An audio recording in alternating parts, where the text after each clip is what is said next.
పెద్దలందరికీ నమస్తే, పిల్లలందరికీ హాయ్. ఎలా ఉన్నారు? అందరూ బాగున్నారా? మేము చాలా బాగున్నామండి. మీరు కూడా చాలా చాలా బాగున్నారని ఆశిస్తున్నాను. ఈరోజు ఏంటంటే హార్వెస్ట్ చేసుకొని కొంచెం స్పెషల్గా ఒక పని చేస్తున్నాను తోటలో. అదేంటనేది వీడియోలో షేర్ చేస్తాను. నేను Sunitha, welcome to the Telugu housewife. Present అయితే మనం కిచెన్ గార్డెన్లో ఉన్నామండి. మా కిచెన్ పక్కన ఒక లైన్ ప్లేస్ ఉంది కదా, ఆ ప్లేస్లో కొన్ని మొక్కలు వేసాను. అవి హార్వెస్ట్ రెడీగా ఉన్నాయన్నమాట. చేద్దాము. ముందైతే వంకాయలు ఉన్నాయండి. మనం ఎన్ని సేవలు చేసినా కానండి మిద్దె తోటలో నేల మీద పెట్టిన మొక్కే ఎంతైనా కానీ చక్కగా బలంగా పెరుగుతాయి, కాయలు కూడా మంచిగా వస్తాయి. ఇవన్నీ చూసారా, ఇది ఇక్కడ కొన్ని మొక్కలండి బాగా నీడ బ్యాక్ సైడ్ అయితే అవి ఉన్నాయి ముసుగు వంకాయలు. అవి కిచెన్లోంచి ఎప్పుడో వాటర్ వేసి ఉంటాను, పడి మొలిసినవి. అవన్నీ కూడా మనం కొన్ని తీసుకెళ్ళి పైన పెట్టుకున్నాము. అసలు చూసారా, నవ్వలాడుతున్నాయి అంటారు చూడండి, అట్లా ఉన్నాయి. వీటికి ఏం చేయాలంటే అండి, ఇట్లా కింద వైపున చూసారా ఎంత అన్వాంటెడ్ ఇవి ఉన్నాయో, ఇవన్నీ తీసేసుకుంటే ఎప్పటికప్పుడు వాటికి పెస్ట్ రాకుండా ఉంటుంది. కొంచెము మన కాపు రావడానికి ఏంటంటే తీసాయి అక్కడే వేసేయచ్చు, ఎరువైపోతాయి. మొక్క కూడా కొంచెం బలంగా పెరుగుతుంది. వీటిలో కూడా అక్కడ ఒకటి తీసేసుకోవచ్చు. ఇట్లా మొత్తం కాదు, అలా అని చెప్పి గుండు చేయమాకండి. స్పెషల్ పని అని చెప్పాను కదా, అది కూడా చూపిస్తాను, వీడియో స్కిప్ చేయకండి.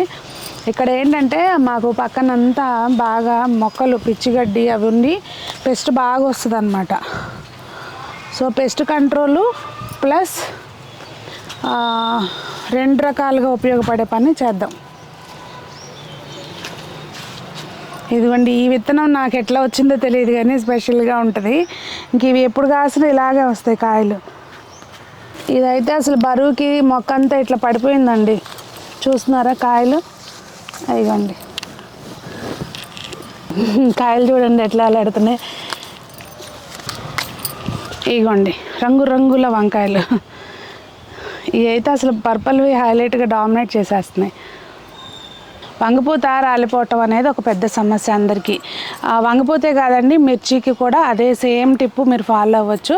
పుల్ల మజ్జిగ చక్కగా ఒక 2-3 రోజులు అలా ఉంచేస్తే పుల్లగా అయిపోతాయి కదా, దాన్ని డైల్యూట్ చేసుకుని, అంటే ఒక గ్లాసు మజ్జిగ అయితే ఒక 5-6 గ్లాసులు వాటర్ పోసుకుని దానిలో కొంచెం ఇంగువ అలాగే కొంచెం పసుపు వేసుకుని మొక్కలకి మంచిగా స్ప్రే చేసేసుకుంటూ ఉంటే అది పూత రాలకుండా ఉంటుంది. ప్లస్ ఆకుముడత కూడా కంట్రోల్ అవుతుందండి. మిర్చిలో ఆకుముడత ప్రాబ్లం బాగా ఫేస్ చేస్తాం కదా, అది కూడా కంట్రోల్ అవుతుంది. ఇదిగోండి మిర్చి అయితే మాత్రం చక్కగా నేలలో పెట్టాను కదండి, కాయలు చూసారా ఎట్లా ఉన్నాయో. మనకి పైన కూడా ఒక 2-3 మొక్కలు కాస్తున్నాయి. ఇప్పుడు ప్రస్తుతం అయితే మిర్చి కొనకుండా సరిపోతున్నాయి.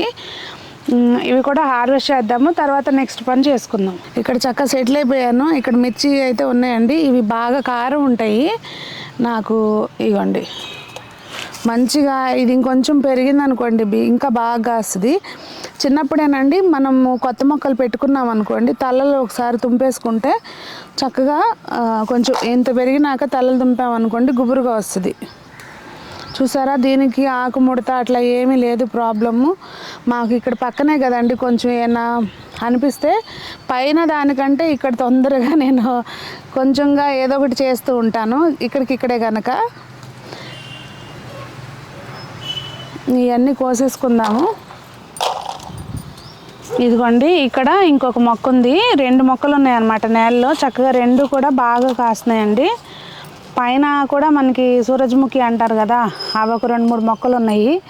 ఇవి కొంచెం కారం తక్కువ ఉంటాయి, అవి కారం ఎక్కువ ఉంటాయి. ఇవైతే మనం పోపుకు వాడతాం కదండి, వాడిన తర్వాత ఆ గిన్నెలో అడుగున విత్తనాలు ఉంటే ఇటు వేసేసాను, మొలిసినాయి. చూసారా, ఆకు కాయ ఉన్నట్టుంది.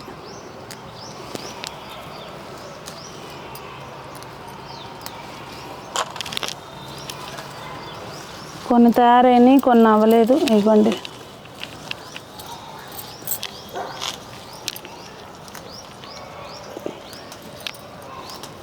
సేమ్ ఇందాక చెప్పిన టిప్ ఫాలో అయిపోతూ 10 రోజులకు ఒకసారి ఏదో ఒక ఎరువు, వర్మి కంపోస్టో, పశువుల ఎరువు, లేకపోతే ఏదైనా మన వేరుశనగ చెక్క అలాంటివి నానబెట్టి వేసుకుంటే చక్కగా ఇంకా కాపు బాగా వస్తుంది. మొక్క మామూలుగా బలంగా ఉందనుకోండి తొందరగా పెస్ట్ కూడా అటాక్ అవ్వకుండా ఉంటుంది.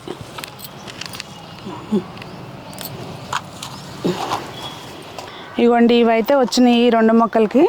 హార్వెస్ట్ అయిపోయిందండి. ఇప్పుడు ఇంకా నెక్స్ట్ స్టెప్ ఏంటంటే, ఇక్కడ వీడియో ఎలా వస్తుందో తెలియదు, నాకు మార్నింగ్ వచ్చేసరికి లేట్ అయిపోయింది.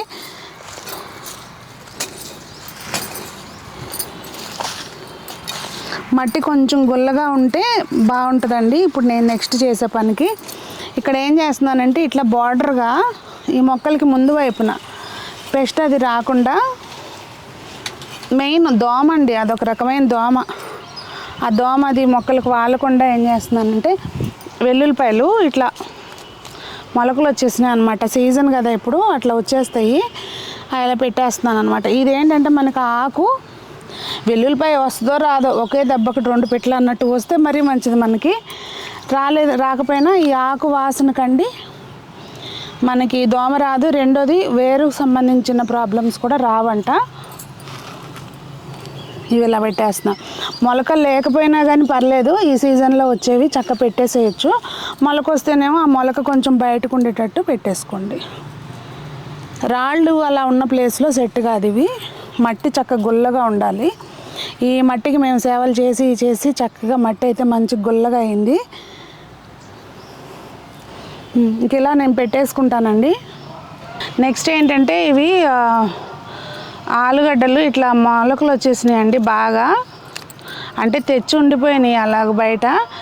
సో మొలకలు వచ్చేసినాయి. మనం దుంప పెట్టాల్సిన పని లేదు, ఇట్లా ముక్కలు చేసుకుని పెట్టుకోవచ్చు. మట్టి బాగా గుల్లగా ఉన్న ప్లేస్లో అయితే చక్కగా పెట్టొచ్చు అండి. ఇక్కడ నాకు ఖాళీ ప్లేస్ ఉంది, పెడుతున్నాను. వస్తే వచ్చినాయి, లేకపోతే లేదు. ఎరువులో పడేసే బదులు భూమిలో పెడితే ఏమో చూద్దాం, ఓ ట్రైల్ వేద్దాం అని పెడుతున్నాను. ఇంకా ఈ పనులు అయితే ఇవాళ చేస్తున్నానండి. అదండి ఈ రోజుకైతే పని, తోట పని. అంటే నేను చేయట్లేదు, ఇది చేపిస్తాను ఇప్పుడు. ఇంకా వీడియో అయితే తీయట్లేదు, ఇది చేస్తున్నాను అని ఇన్ఫర్మేషన్ ఇస్తున్నాను. వెల్లుల్లిపాయలు అయితే మాత్రం ఖచ్చితంగా టబ్స్లో అక్కడక్కడ పెట్టుకోండి. మిద్దె తోటలో అయినా కానీ బాగా హెల్ప్ అవుతుంది.